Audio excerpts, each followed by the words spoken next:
December 18th, 1997, 2 p.m., Chicago. The wind howls outside the towering John Hancock Center, a monolith of glass and steel piercing the gray Midwestern sky. Inside, apartment 3090, the air hangs heavy, stale with the remnants of desperation and excess. John Farley, Chris's younger brother, pushes open the door. He's come to check on him, as brothers do. The place is a wreck, clothes strewn like forgotten dreams. Empty bottles glint under the dim light, vodka, whiskey, echoes of nights that blurred into days. And there, on the cold floor, lies Chris, sprawled in nothing but pajama bottoms, his massive frame still, too still. Foam clings to his mouth, a cruel froth of finality. A foil packet nearby whispers of darker indulgences. John freezes, heart pounding. He kneels, shakes him. "Chris! Chris!" No response. The room spins. He dials 911, voice cracking. Paramedics rush in, but it's too late. The man who filled stadiums with laughter is gone. Just hours earlier, the shadows had deepened. A call girl, hired in the haze of loneliness, had been there. She left around noon after Chris pleaded, "Don't leave me." Those words, raw, vulnerable, hung in the air like a final curtain call. She glanced back, saw him slumped, but walked away. Who could have known? The binge had started 4 days prior. It wasn't the first, but it would be the last. I love these fries. If you love him so much, why don't you marry him? December 14th at the Karma Club in Chicago, a pulsing den of neon and thumping bass. Chris arrived, eyes wild, seeking escape. Cocaine fueled 7 straight hours, a relentless storm. Morphine joined the fray, blurring edges into oblivion. Vodka flowed like a river of forgetfulness. Friends watched, worried, but the pull was too strong. He bounced from club to party, a whirlwind of excess, chasing highs to drown the lows.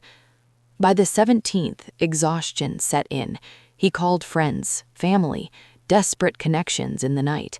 "I need help," he might have thought, but the words never fully formed. Instead, more substances, more isolation. The call girl was the final visitor in that tragic tableau.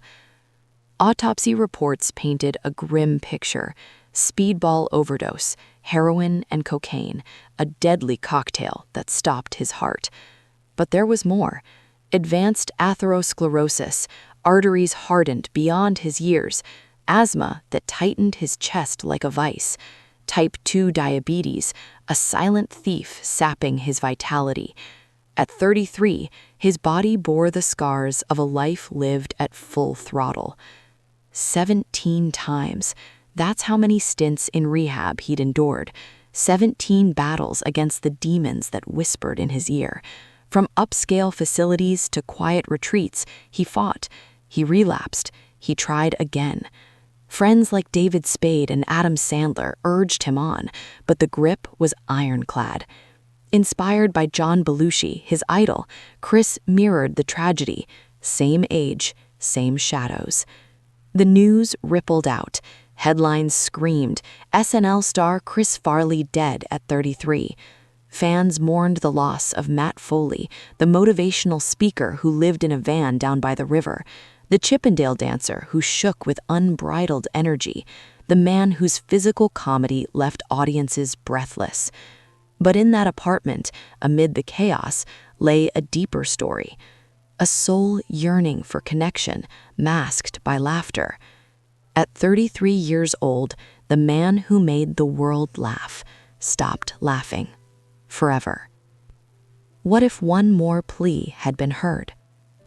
February 15th, 1964, Madison, Wisconsin.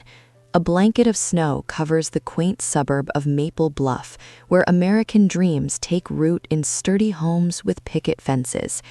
Inside one such home, cries echo, joyful, new.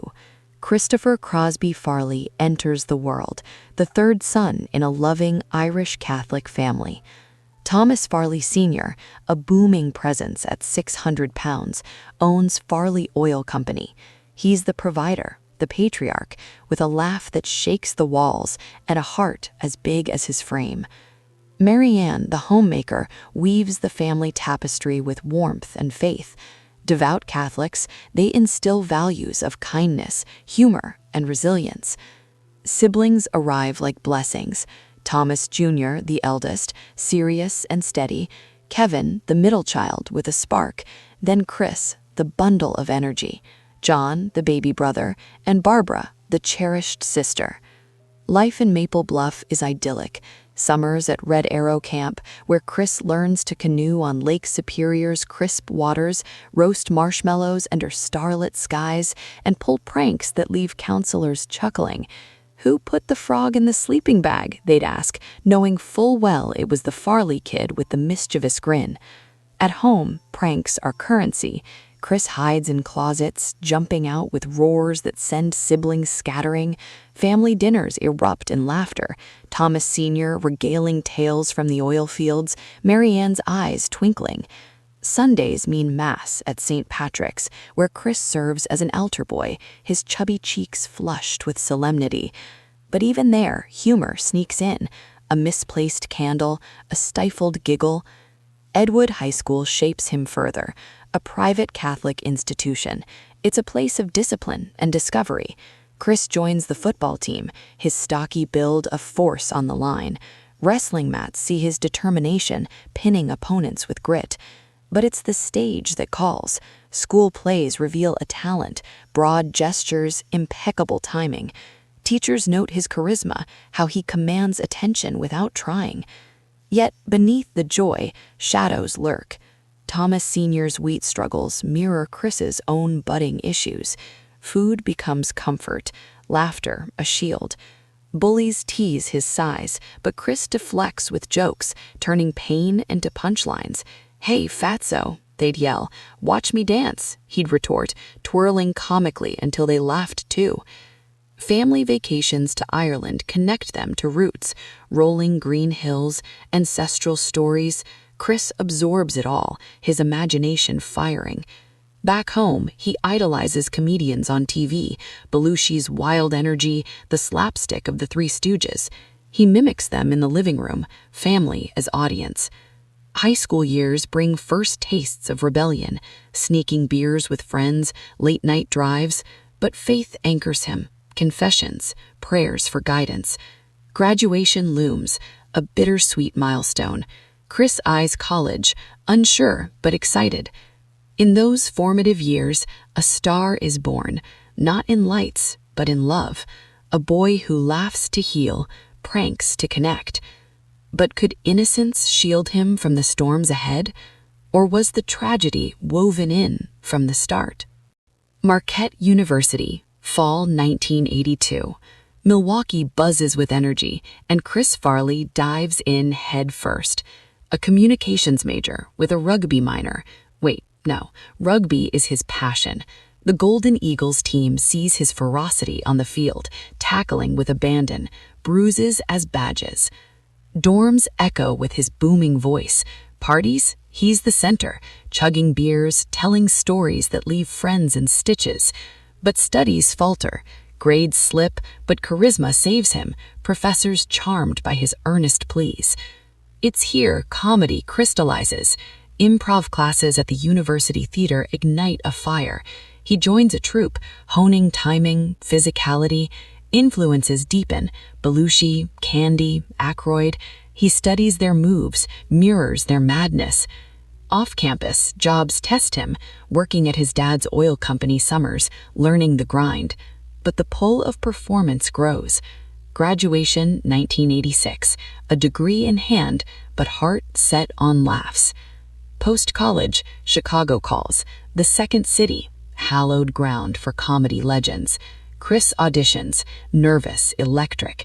He lands a spot in the touring company, 1987, grueling rehearsals, late nights. He shines, broad characters, fearless falls. Mentors like Del Close shape him. Commit fully, they say. Chris does, body and soul. Fellow performers, Chris Rock, Tim Meadows, bonds form over shared dreams. But demons stir. Partying escalates, alcohol, occasional drugs, weight balloons, self-doubt creeps. Yet on stage, he's invincible. Sketches like the Lunch Lady prototype hint at genius. 1990, promotion to main stage. Reviews rave. Farley's physical comedy is unparalleled. Audiences roar. Lorne Michaels scouts, eyes on SNL. The leap comes in 1990, New York, Saturday Night Live. A dream realized, terror included. Was this the pinnacle or the precipice? Saturday Night Live, 1990 to 1995. The studio at 30 Rockefeller pulses with chaos and creativity. Chris Farley arrives, wide-eyed, ready to conquer. Castmates, Phil Hartman, Mike Myers, Dana Carvey. Rookies like Adam Sandler, David Spade. Friendships forged in fire. Debut sketch, nervous but electric.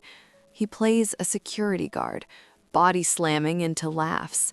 Audiences hook instantly. Characters emerge. Matt Foley, the hyper-motivational speaker crashing through tables.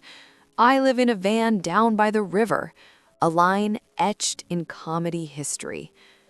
Chippendales audition with Patrick Swayze. Chris's shirtless dance, self-deprecating hilarity.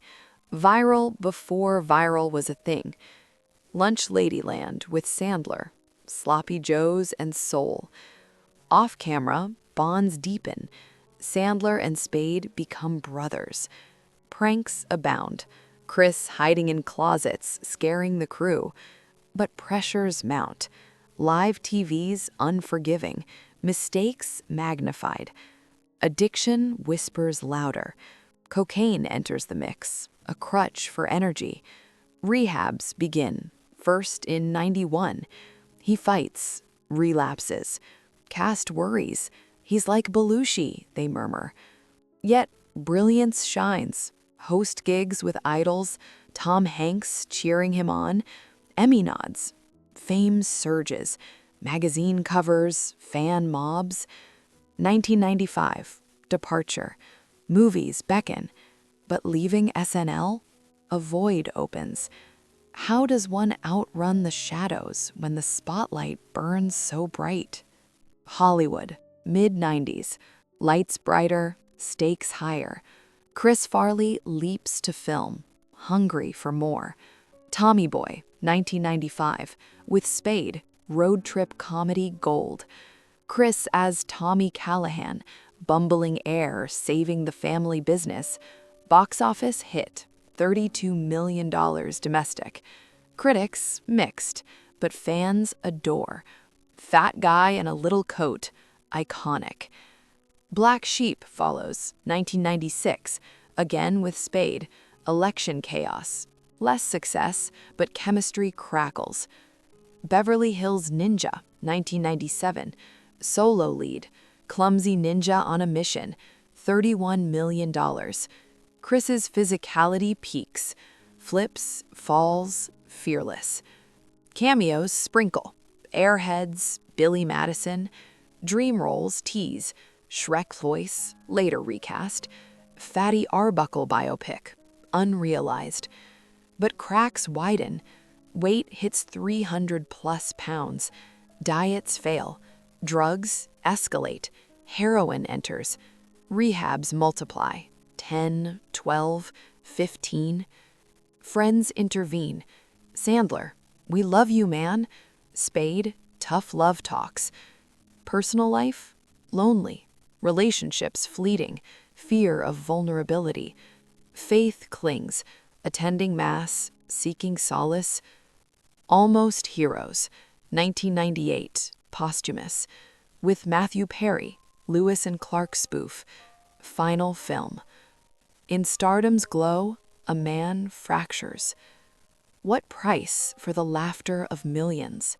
The battles rage. 1990s, Chicago, New York, LA. Chris Farley's demons. No judgment, just truth. Addiction grips tight. Alcohol first, then coke, heroin. Binges blur weeks. Rehabs 17 times. Hazelden, others. Sober stretches shine. Productive, joyful. Relapses crush. Influences. Belushi's ghost haunts. Don't end like him, friends plead. Chris tries. Weight wars. Diets, trainers. Heart strains. Emotional voids. Family love distant in fame's isolation. I miss home, he'd say. 1997. Final spiral. Fired from SNL hosting? Rumors.